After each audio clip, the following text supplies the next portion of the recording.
Bienvenidos a Conexiones. Hoy vamos a hablar de algo de lo que muchos hablan, pero pocos saben bien lo que es.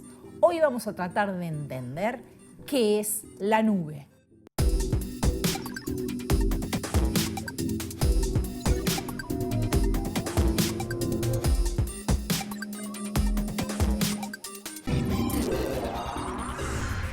¿Dónde están almacenadas las fotos del cumpleaños al que fuiste la semana pasada, el software de contabilidad de la empresa en que trabajás, los materiales de estudio para un curso, los trámites públicos, los videos de la temporada pasada de Conexiones? La respuesta simple es en la nube o cloud. ¿Pero qué es? ¿Dónde está? ¿Cómo funciona esa nube?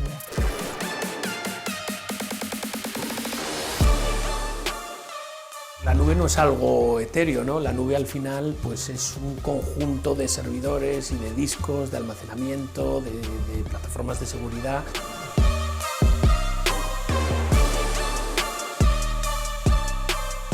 Y vos nunca te enteraste que esa data estaba siendo compartida, que estaba siendo guardada en la nube, que estaba siendo analizada y que después estaba siendo comercializada y te afecta directamente a vos.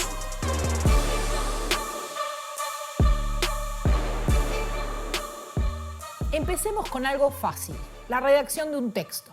Hace unos años, para crear un texto en la computadora, teníamos que instalar un programa llamado procesador de texto, donde escribíamos y guardábamos los archivos en nuestra computadora.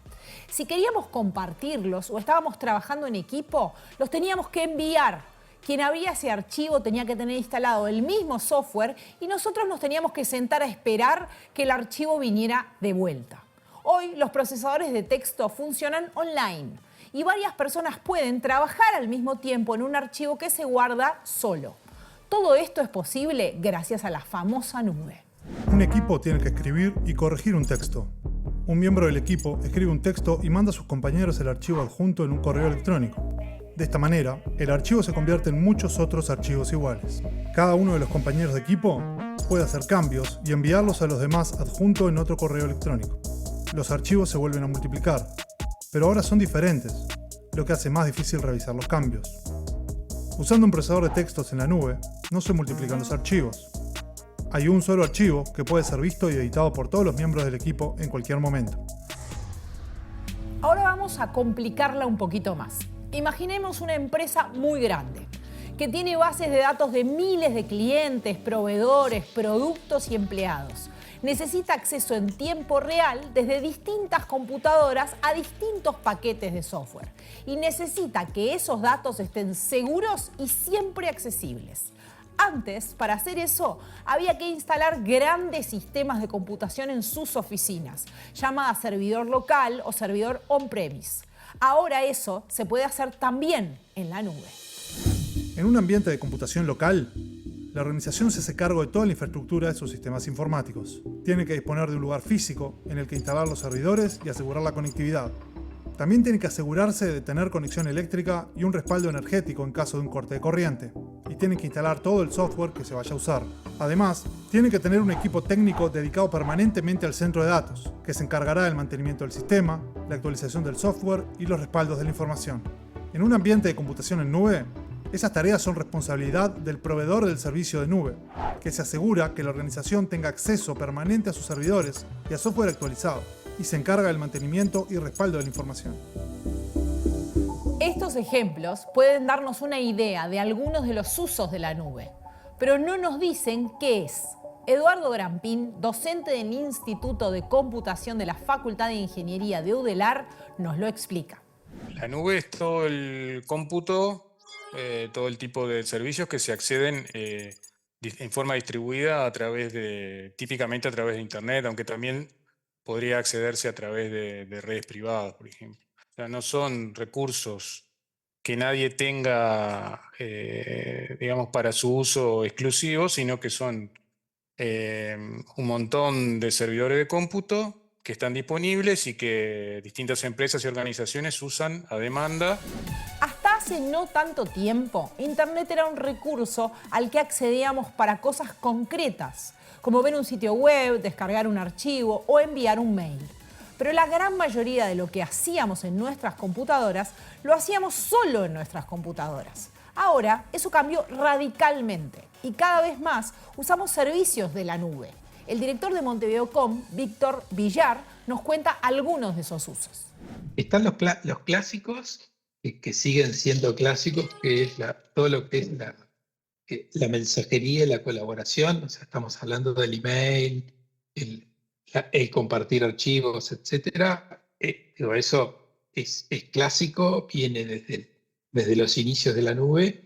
Y lo que estuvo pasando en estos últimos años es que las aplicaciones de negocio se fueron llevando a la nube, ¿no? Entonces, cada vez más las empresas empiezan a utilizar sus aplicaciones en la nube. Pero no solo cuando usamos la computadora accedemos a la nube. Cuando accedemos a las cámaras de seguridad de una casa o empresa, cuando prendemos una aspiradora robot, cuando prendemos una lamparita con el teléfono, estamos también entrando en la nube. Hay una inconsciencia en el uso, pero en definitiva los aparatos lo único que hacen es se conectan a la nube y se controlan con una aplicación desde la nube. Y eso pasa con todo tipo de aplicación. A los usuarios domésticos, la computación en nube nos permite compartir archivos y acceder a ellos en distintos lugares sin tener que duplicarlos cada vez. Pero para organizaciones, sean un comercio, un centro educativo o una empresa, la nube también ofrece una ventaja de lo que llamamos infraestructura. La nube no envejece, porque la nube, bueno, es problema del proveedor el mantenimiento de los recursos. Cuando vos te compras un servidor y lo tenés raqueado en tu empresa, tenés que asegurarte que no se corte la luz, tenés que tener un administrador de sistemas que sepa de lo que estamos hablando, tenés que tener aire acondicionado para que no se recaliente, la infraestructura. A los 4 o 5 años el servidor lo vas a tener que tirar y comprarte uno nuevo y vas a tener que volver a hacer la inversión. Los servicios de nube a los que pueden acceder las empresas y organizaciones, pero también los usuarios comunes, son muy variados. Desde solamente un hardware en el que nosotros instalamos todo lo que necesitamos, hasta una aplicación ya instalada y pronta para poner a funcionar. Un proveedor de nube te puede dar una máquina virtual donde vos te instalás tu sistema operativo y haces lo que quieras. Te puede dar un servidor web donde vos implementás tu servicio como quieras. Te puede dar directamente el acceso a una determinada aplicación donde vos lo que tenés es una interfaz de repente de programación para customizar determinados aspectos de la aplicación. O sea, hay distintos niveles de virtualización en los cuales podés acceder como usuario de computación en la nube. Todo esto es parte de un cambio general en los modelos de gestión y negocios en el que ya no se compra un producto para siempre, sino que se paga periódicamente para usar un servicio. Este sistema se conoce como modelo como servicio o as a service en inglés. Se aplica a videojuegos, motores de avión, energía eléctrica, pero cuando se usa para la nube se suele hablar de 3 tipos distintos. En computación en nube se suele hablar de 3 modelos acumulativos. El modelo de infraestructura como servicio, o Infrastructure as a Service, implica que el proveedor le alquila al cliente hardware o espacio de almacenamiento en su centro de datos. El proveedor se asegura que el hardware funcione bien y que haya conexión eléctrica y a internet permanentemente, mientras el cliente se encarga de todo el software. El modelo de plataforma como servicio, o Platform as a Service, incluye el hardware del modelo de infraestructura como servicio, pero el proveedor también se encarga de instalar y actualizar el sistema operativo y algunos elementos básicos de software, como gestores de base de datos o herramientas de desarrollo, brindándole al cliente un entorno para desarrollar sus aplicaciones. En el modelo de software como servicio o Software as a Service, el proveedor también se encarga de la instalación y mantenimiento de las aplicaciones que el cliente va a usar. Para una pequeña y mediana empresa, instalar y mantener un sistema de gestión informática puede resultar caro y complejo, sobre todo si se necesita que el sistema sea usado desde varios dispositivos en diferentes lugares. Para ellos, los paquetes de gestión en modelo software como servicio resultaron muy útiles. Nosotros tenemos un ejemplo que es aplicación como servicio, que es todo el software de pymes, ¿sí?, que nosotros vendemos, que está en la nube nuestra instalada, y que es bien un software como servicio, ¿no? O sea, uno contrata el software, que está alojado en la nube y corriendo y compartido por los demás. Otra cosa para la que se usa la nube también es para acceder a servicios de inteligencia artificial. En general, desarrollar y entrenar un modelo de inteligencia artificial consume mucho trabajo, dinero y exige tener computadoras muy poderosas. Pero si alguien desarrolla un modelo de aprendizaje automático y lo instala en la nube, lo puede ofrecer como servicio a otros para que lo usen, cargándole sus propios datos y haciendo las predicciones que necesiten sin tener que desarrollarlo e instalarlo. Mucha del desarrollo de algoritmos de aprendizaje automático, inteligencia artificial, etcétera, se basa en algoritmos que ya están disponibles o modelos que ya están disponibles en la nube que yo como programador utilizo. ¿tá? Yo quiero correlacionar, no sé, meses del año que llueve con pasturas en 33, por decir algo.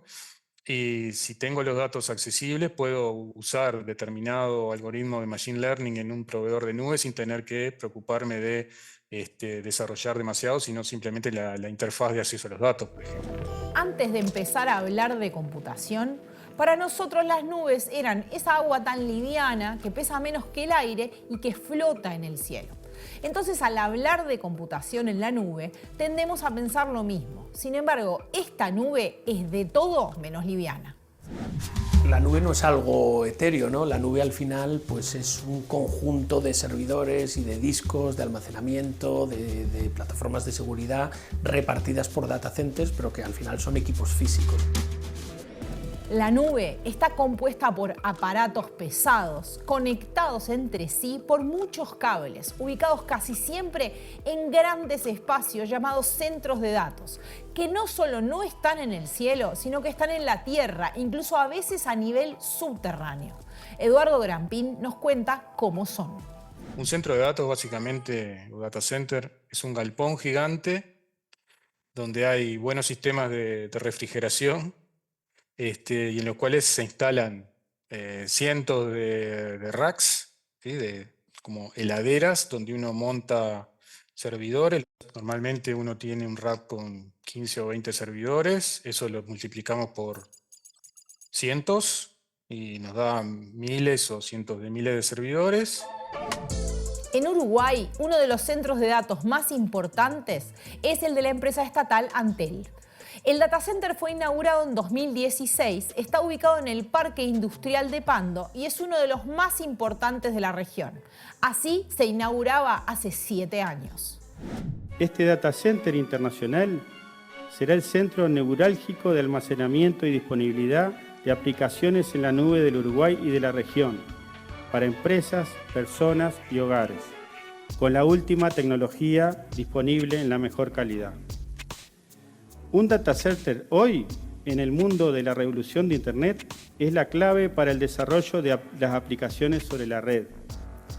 Es un gran disco duro, el disco duro de Uruguay, y también será la nube de aplicaciones que se desarrollen y utilicen en Uruguay. Entre su inauguración y 2020, el datacenter facturó casi 40 millones de dólares por servicios a empresas, 68% de ellas privadas, en sectores que van desde el retail hasta los servicios financieros, pasando por el transporte y la logística. También ofrece servicios a empresas públicas, ministerios y oficinas del Estado. De hecho, una de las 4 salas del datacenter es de uso exclusivo de UTE. La presidencia uruguaya tiene su propio datacenter, alojado en Torre Ejecutiva. Desde allí se brindan servicios a todas las oficinas ubicadas en el edificio sede del Poder Ejecutivo.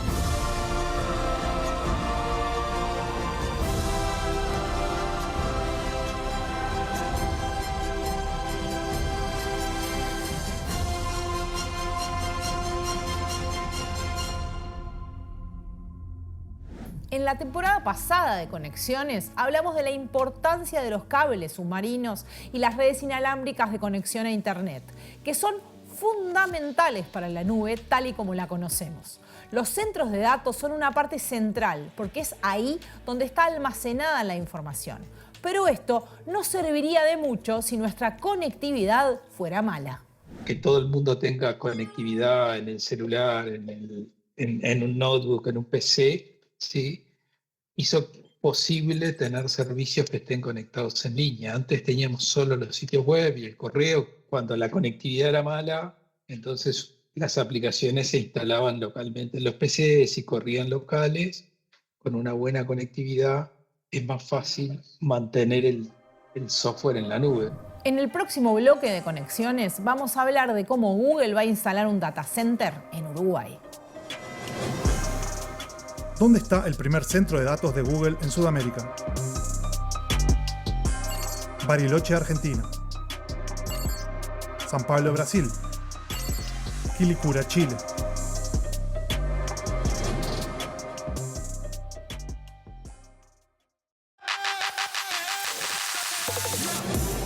¿Dónde está el primer centro de datos de Google en Sudamérica? Quilicura, Chile. El centro de datos de Quilicura, cerca de Santiago de Chile, comenzó a funcionar en enero de 2015 y Google asegura que es uno de los más eficientes y ecológicos de Latinoamérica. Según la empresa, la inversión a largo plazo será superior a los 290 millones de dólares. Desde el año 2000 hasta hoy, el tráfico de datos en Internet se multiplicó por más de 4.000. No solo porque más gente se conecta a Internet, sino porque cada vez más servicios funcionan en modelos basados en la nube. Y no hablo solo de personas, sino también de muchos objetos que usamos todos los días. Objetos que están conectados a Internet, enviando y recibiendo datos constantemente. Una organización cualquiera de nube tiene algunas decenas o cientos de data centers en todo el mundo. Los data centers de organizaciones grandes, de las que conocemos para dar servicio de cloud, tienen del orden de cientos de miles de servidores y de algunos miles de nodos de comunicación adentro del data center. ¿Nunca les pasó que después de un rato de usar la computadora se dieron cuenta que estaba caliente? Eso ocurre porque al funcionar los procesadores generan calor. Imagínense entonces qué pasa si ponen apiladas decenas de esos servidores, todos juntos, uno arriba del otro. So why is it so loud in here? If we look up here, that's what's making all the noise. So there's a fan there, and that's a cooling unit, and there's another one over there, and there are actually other fans below the floor here that are circulating air constantly, because computers, particularly when they're packed really tightly together like this, they generate a lot of heat. And so one of the interesting aspects of data center design is trying to make data centers energy efficient by trying to reduce the cooling costs. So there's a certain amount of energy that just goes into powering the machines, and then there's extra energy that you have to spend on the cooling. Se calcula que los centros de datos del mundo consumen entre 230 y 340 terawatts hora. Esto es entre 20 y 30 veces el consumo eléctrico de Uruguay y entre el 1 y el 1.5% del consumo de energía de todo el mundo. Y si bien es cierto que son algo mucho menos dañino para el ambiente que los motores de combustión o el desperdicio de la industria textil, ese consumo representa un problema ambiental. De esa energía, cerca del 45% es consumida por los sistemas de enfriamiento. Por eso las grandes compañías están buscando formas más eficientes, pero sobre todo menos contaminantes de enfriamiento, como instalar los centros de datos dentro de los círculos polares o investigando la posibilidad de ponerlos bajo el mar. The firm tested the concept off the coast of California in 2015 and 2016 in a scheme codenamed Project Natick.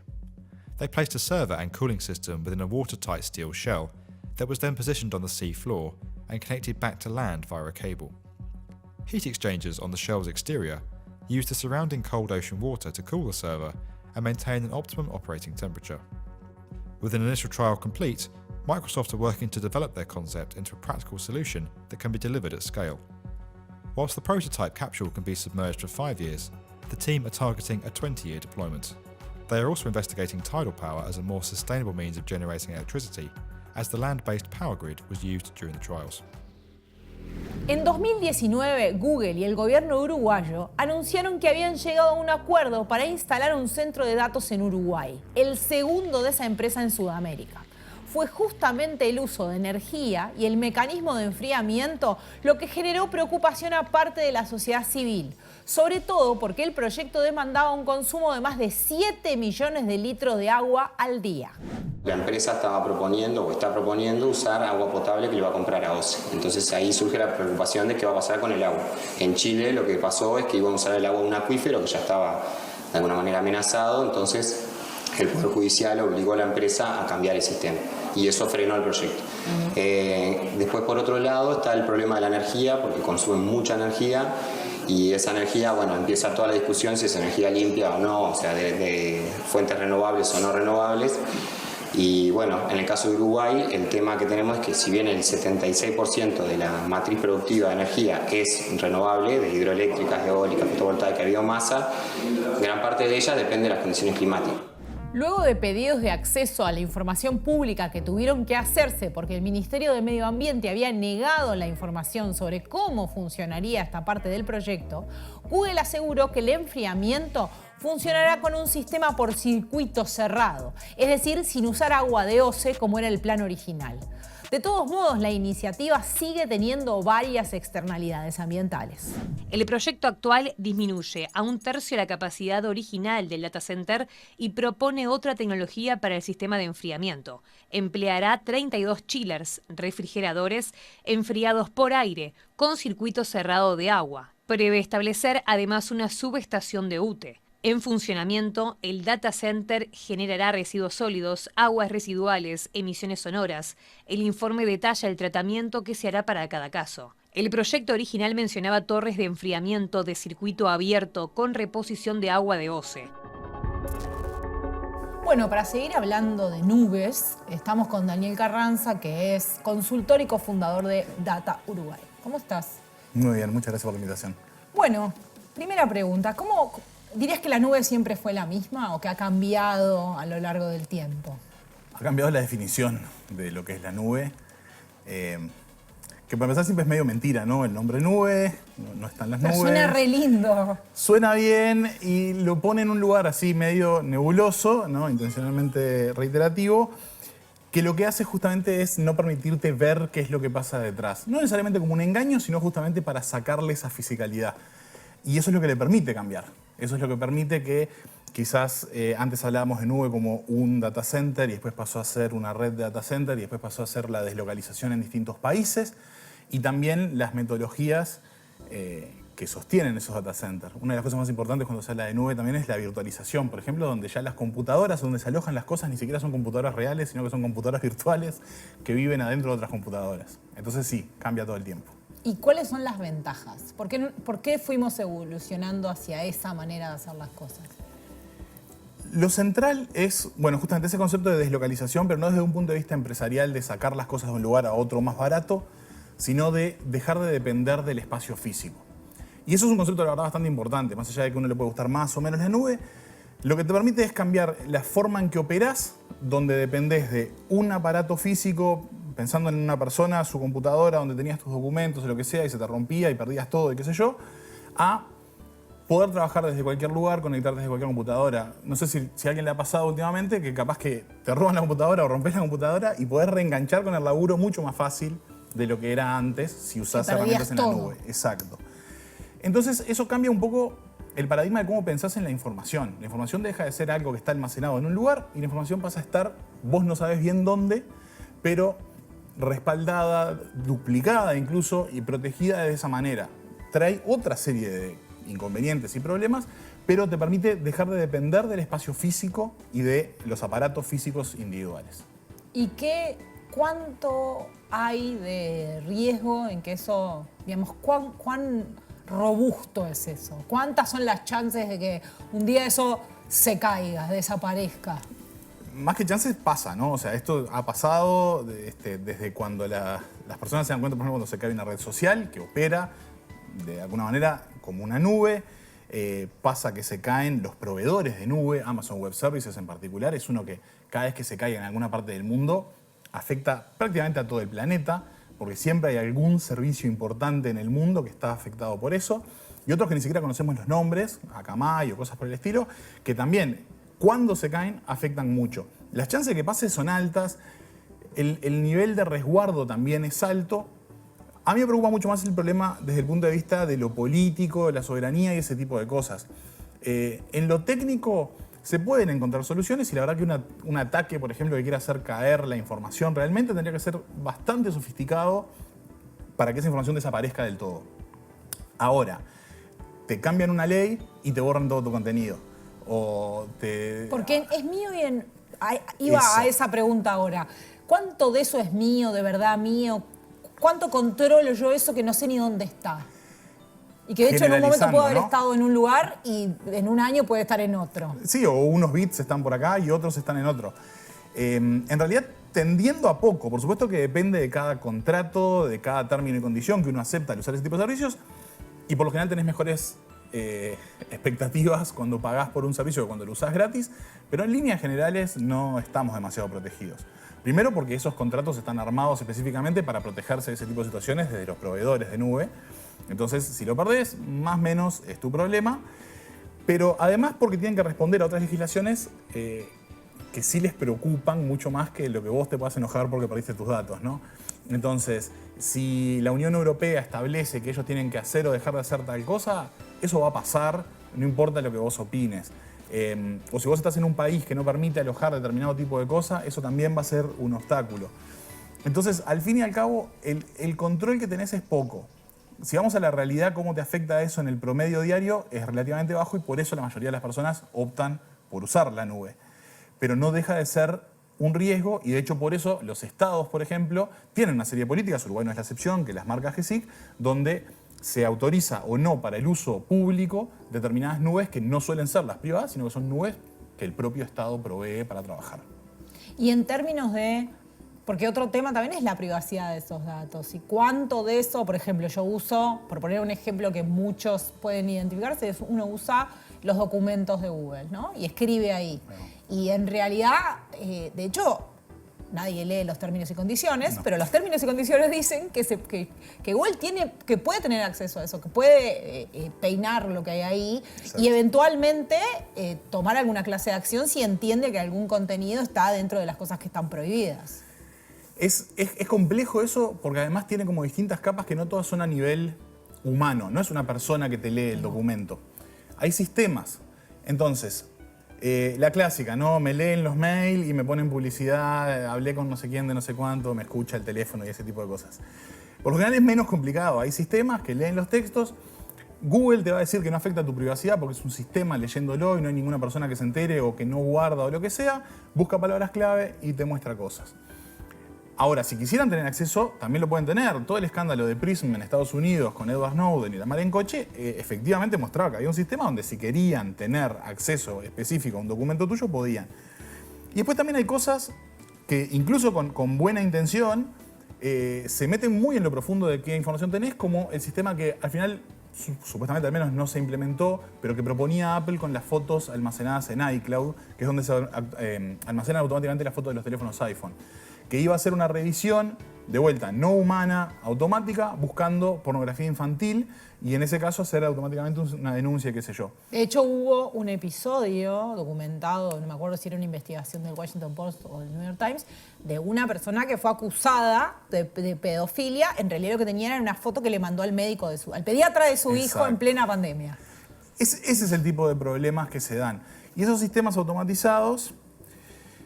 Nosotros vivimos en un mundo que es tremendamente optimista. Ahora lo estamos viendo con la inteligencia artificial, ya lo vimos antes con el blockchain, y con millones de otras. Pero bueno, si uno da un pasito atrás y mira, por lo general ese optimismo explota y después cae en el 99% de las veces. Entonces, hay un enorme optimismo de que se pueden generar sistemas que sean robustos para generar ese tipo de detecciones de forma segura. La historia nos muestra que eso es bastante más complejo de lo que parece y que los resultados hasta ahora no han sido muy maravillosos en ese sentido. Y que además el impacto de un falso positivo puede ser enorme. Enorme. Lo mismo pasa con los sistemas de inteligencia artificial, por ejemplo, en la justicia, que es mucho más peligroso porque cuando se automatizan decisiones judiciales, eso te afecta al resto de tu vida. Pero a ver, el tema es que todo se engancha, porque sale de estas nubes lo que después se va a usar en otros sistemas para, así sea, evaluarte de alguna manera y, por ejemplo, que puedas o no tener acceso a un crédito. Uno de los últimos escándalos que tiene que ver justamente con respaldar datos en la nube mezclado con inteligencia artificial es en Estados Unidos con los datos de los GPS de los autos y de los propios sistemas que tienen los autos metidos en su diseño, que se lo están vendiendo a compañías aseguradoras, entonces a vos te sube la prima de seguro porque saben que te gusta apretar el acelerador. Y vos nunca te enteraste que esa data estaba siendo compartida, que estaba siendo guardada en una nube, que estaba siendo analizada y que después estaba siendo comercializada y te afecta directamente a vos, no en genérico, sino a vos te sube el seguro porque manejás demasiado rápido. ¿Y hay formas de nube que no son corporativas, que no son de empresas, que se usan de otra manera? Bueno, ahí es donde yo espero ver los avances más interesantes. Claro, y los avances más interesantes también, pero incluso desde lo técnico, porque es mejor calidad. Yo hago de alguna manera un paralelismo entre lo que es la federación, o sea, tener distintas nubes, pero que se hablan entre sí, que se comportan como una sola, pero que yo tengo independencia, no yo persona necesariamente, no, pero un grupo, una empresa, un estado, lo que sea, tengo control de la información, sé qué sale, qué no sale, qué permito que consulten, qué no, me puedo desconectar, puedo bloquear a otra parte de esa nube que por alguna razón no me interesa, que es más o menos como opera el Fediverso en la parte de redes sociales, pero pensando en gestión de información, si se quiere, para ir más a ese concepto clásico de nube. Eso de alguna manera permite todo lo bueno que trae la nube, pero cubriendo todos los otros agujeros. Puedo saber físicamente dónde está mi nube, puedo tenerla bajo una legislación específica y no necesariamente estar en un país que no es el mío, además con un servidor operando en un tercero y entonces me afectan 3 legislaciones mínimo o cosas por el estilo. Puedo ponerle determinados estándares, vuelvo a lo de la nube pública, ¿no? No sé exactamente cómo funciona, pero tenemos la red UI, está el data center de Presidencia, el data center de Antel, y ahí hay una interconexión entre esas cosas. Yo vengo del mundo de los datos abiertos, donde es muy común tener catálogos de datos abiertos que federan. Sin ir más lejos, en Uruguay tenemos el Catálogo Nacional de Datos Abiertos, que es un repositorio de datos, pero los datos de la Intendencia de Montevideo vienen del catálogo, misma herramienta de la Intendencia, y se comunican entre sí para mantenerse sincronizados. Eso es un ejemplo pequeño, pero de una nube donde hay soberanía, pues cada organización controla cómo se ve, qué funciona, qué muestra, qué no, qué sube, qué baja, qué comparte, pero a su vez operan de forma integrada.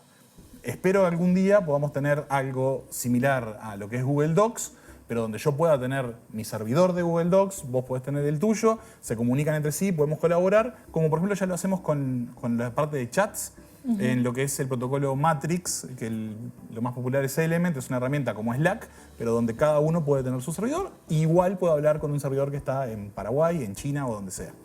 Bueno, justamente vos hablabas de soberanía, te voy a pedir que me esperes que entendamos algunas cosas y el próximo bloque hablamos sobre eso. Muy bien. Con ustedes seguimos en Conexiones. ¿Cuál es el mayor riesgo de seguridad en la nube? El phishing. Los ataques. Errores humanos.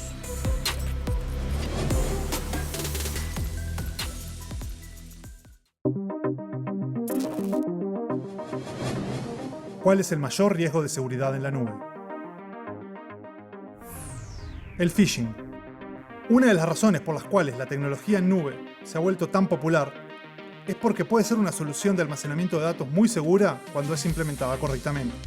Sin embargo, el phishing y el ransomware, amenazas de las que ya hablamos en otras conexiones, son los riesgos más reportados por las empresas.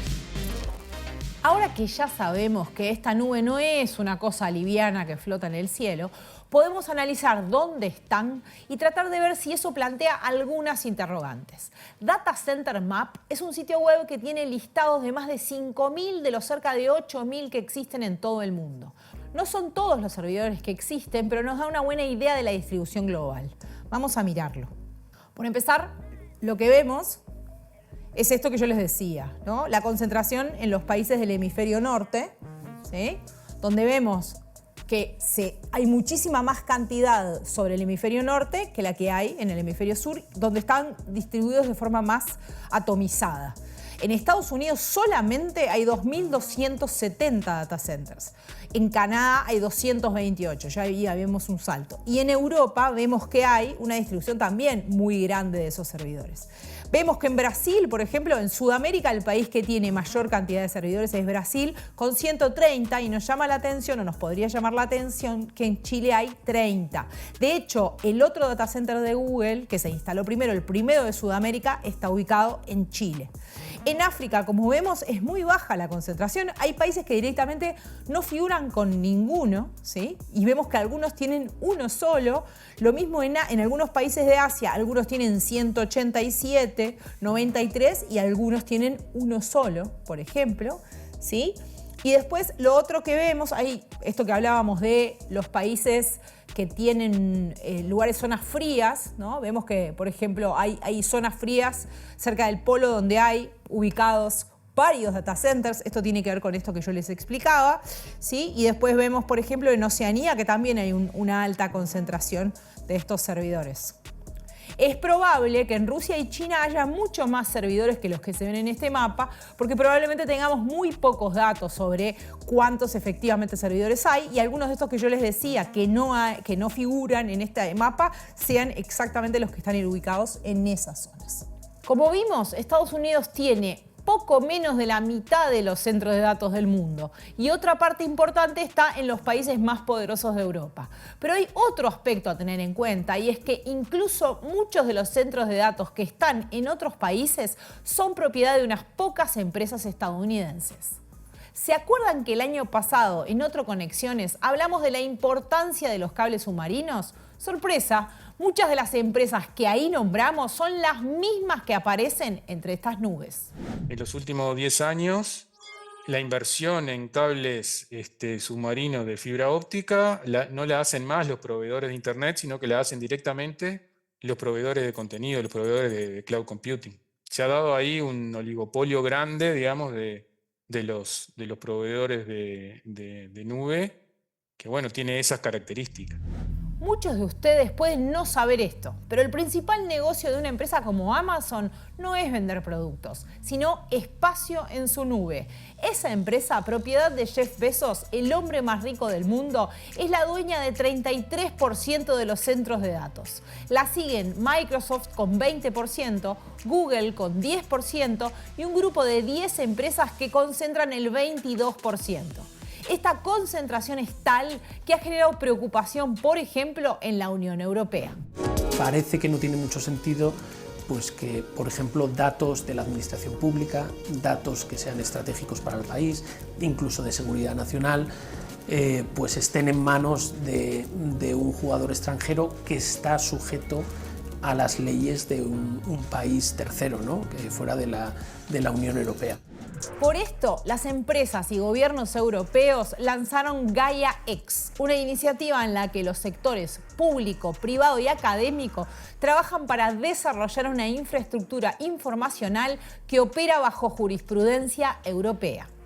Los grandes jugadores de la nube norteamericanos, normalmente los informes les dan una cuota de mercado de entre el 50 y el 75%, con lo cual pues una presencia muy significativa, además creciente. Y el resto está repartida entre miles de compañías. Necesitamos pues no perder el tren del cloud en Europa, ser un actor también relevante en este mundo para respetar también la soberanía digital, la jurisdicción de los datos en la Unión Europea. Lo que se pretende es tener una federación de proveedores de cloud que puedan interactuar y con toda esa potencia, todo ese almacenamiento y todas las capacidades de miles, cientos de proveedores de cloud en Europa, pues tener una alternativa a las grandes empresas norteamericanas.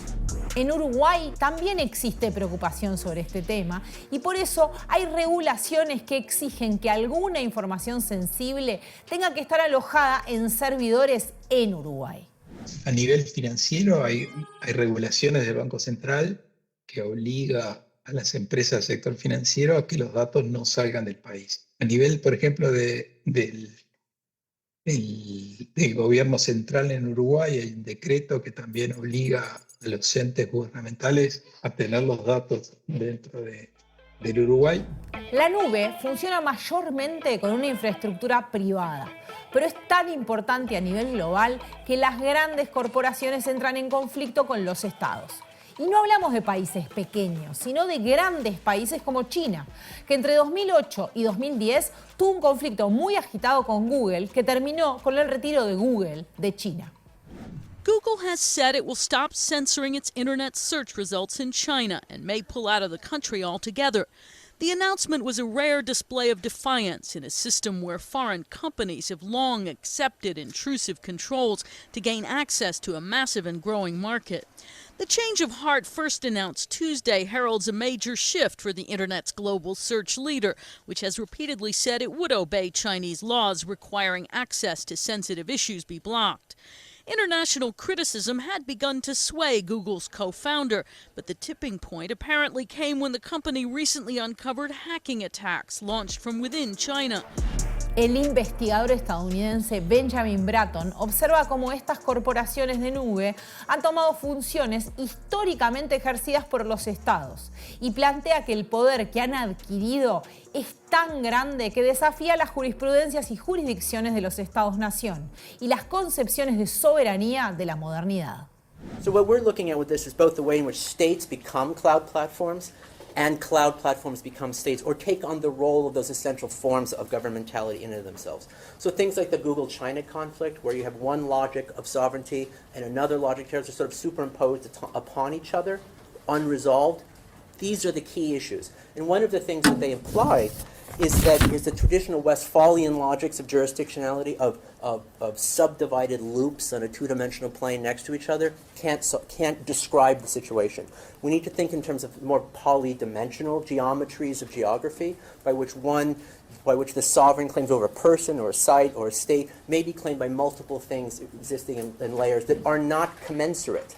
Right? So a thought about cosmopolitanism can't be about universalism and consensus. It has to be about those kinds of dissensual relations. Bueno, volvimos con Daniel Carranza. Vamos a hablar sobre soberanía y nube. Y primero vamos a empezar por explicar eso. ¿Qué tiene que ver la soberanía? ¿Por qué es importante? Bueno, primero que es un concepto viejo. Vamos a empezar por eso ahí. digo, ¿qué tiene que ver esto nuevo con aquello viejo? Ahí está. Cuando hablamos de soberanía desde las épocas del software libre, por ejemplo, y los datos, soberanía es poder tener control sobre las herramientas que usamos o sobre la materia prima, si estamos hablando de datos, que queremos usar. Puede estar visto desde el lugar de que alguien más no tenga acceso a esa información, ventaja competitiva, o secreto estadístico, o privacidad de datos o lo que sea, o puede estar visto simplemente de que yo pueda tener control de lo que está disponible para ser público o para trabajar con esos datos. El tema es que si yo dependo de otros, pierdo soberanía. Ya sea que dependo de otros para poder acceder, porque son intermediarios para esos datos, ya sea que dependo de otros para poder almacenarlos, o por el acceso técnico, ¿no? Se me corta la conexión a internet y tengo menos soberanía que si tengo el servidor en la oficina y puedo acceder a los datos. Pero además hay distintos tipos de soberanía, ¿no? Una que tiene que ver con la información, digamos, y otra que tiene que ver con lo personal, y otra que tiene que ver con, efectivamente, un poco lo que mencionábamos al pasar antes, que tiene que ver con efectivamente los países y las legislaciones diferentes. También. Y el hecho de que información sensible de un país pueda estar alojado en servidores que están en otro, por ejemplo. Sí, absolutamente. A ver, el tema de legislación es crecientemente complicado en la medida que las fronteras tienden a desaparecer en el mundo digital, por lo menos, ¿no? Vos tenés, por un lado, que respetar la normativa local. Entonces, eso ya te pone algunas reglas, ¿no? En Uruguay, por ejemplo, si tenés una base de datos con determinada información personal, tenés que registrarla en la URCDP. Si sos un ente del Estado, tenés que usar determinada infraestructura pública y no podés usar otra. Técnicamente, no puedes usar Google Docs para lo que querés. Técnicamente no, básicamente tendrías que pedir permiso o lo que sea. Obviamente pasa porque justamente las ventajas son muy grandes, pero hay reglas que especifican qué es lo que se puede usar y qué no. Pero después hay un nivel un poco más macro, que es directamente a nivel de darle acceso a otros países o a otros actores, porque hay actores grandes que no son países, pero son igualmente influyentes o peligrosos, si se quiere, a esa información. Cuando vos estás usando una nube de un prestador privado internacional, de pique está sujeto a la legislación de otro país. Entonces, la información de tu país, sobre todo si estamos hablando del sector público, termina estando sujeta a la legislación de un tercer país, que es una locura a nivel de seguridad. O sea, y eventualmente jurídica. Estados Unidos le podría pedir a Amazon, que es uno de los servidores principales del mundo, que le entregue información de un tercer estado De muchos. X. No, O de ni un siquiera privado, pedir, o de una obligar. empresa. Obligar. ¿No? Que es más fuerte todavía. Y hay muchos estados que usan Amazon Web Services y que usan otros servicios o contratan el paquete de Google. Bueno, acá hace muchos años tuvimos en Uruguay una discusión de gente de sociedad civil que lo que no nos gustaba era el paquete de Ceibal que contrató con Google. Pero en fin, hay un nivel de acceso que le das de llegar a esa información o simplemente de capturar de alguna manera clientes. Si vos estás usando una plataforma privativa en la nube, que hoy en día básicamente todo es la nube, para un servicio público, también estás de alguna manera obligando a la gente a usar ese servicio. Y a dar sus datos ahí. Exactamente. Este ejemplo de Ceibal era una de las preocupaciones que teníamos en aquel momento. Hoy pasa también con WhatsApp. Hay muchísimos servicios públicos que se prestan exclusivamente a través de WhatsApp. Y eso es un problema. Creo que nadie está en contra de que se presten, bueno, por lo menos la mayoría de las personas no están en contra de que se presten servicios a través de una plataforma de ese estilo, porque obviamente ayuda en la parte práctica, pero cuando es la única opción, estás forzando a la gente de alguna manera a ser partícipe de algo donde hay una serie de consecuencias que están por fuera de lo que te imaginás en el momento. Entonces, esa soberanía afecta a nivel países, a nivel, bueno, de hecho regiones más arriba, a nivel persona y como decía, también juegan las empresas. Cuando la información está en la nube, entran otros actores que no es solamente si Amazon tiene acceso o si Google tiene acceso. Hay grandes empresas internacionales que son brokers, se llama, de datos, ¿no? Que comercian con datos. Compran y venden datos. Exactamente, tanto en el mercado legal como en el mercado ilegal. Hay empresas como NSO Group, que es una firma de espionaje, lisa y llanamente, que viven de eso. Entonces, también facilitarles el trabajo a través del uso de herramientas en la nube puede terminar siendo perjudicial. Existe casuística de esto, ¿no? Desde personas que, la clásica eran redes sociales, que voluntariamente ponías un montón de información y eso permite hacer inteligencia con esa información y después te termina llegando lo que sea. Y pasa también en lo comercial con los datos que le das en la chiquita a la farmacia, al supermercado, qué sé yo, que permite hacer análisis. No es necesariamente porque uses la nube, es porque te están enganchando los servicios online con la compra. Se vuelve parte de las condiciones usar los servicios digitales. Y vuelvo al ejemplo de los autos. Vos te compras un auto físico, como pocas cosas físicas, pero sin embargo viene con términos y condiciones.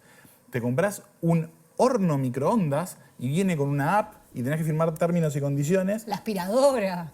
Todo. Literalmente, bueno, con las aspiradoras Hubo varios. Hubo un momento de bastante nervio, en mi casa incluida, que tenemos una de la marca Rumba que en un momento amenazaba con comprarla a Amazon. Y era básicamente darle un mapa de tu casa a Amazon, que a mí por lo menos no me parecía muy simpático.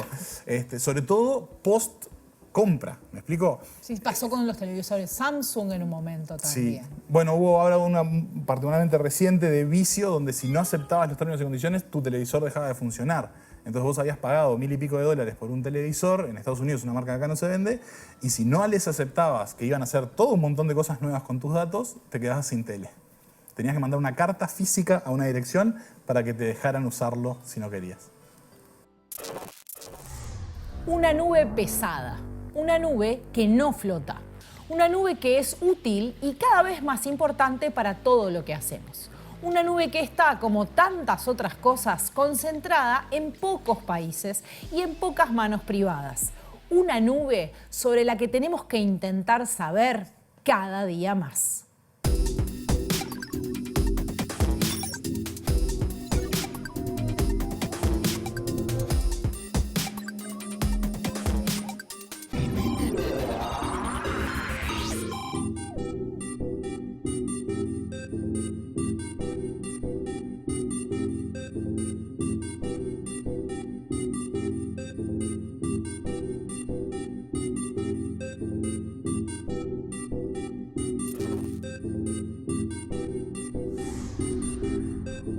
Thank you.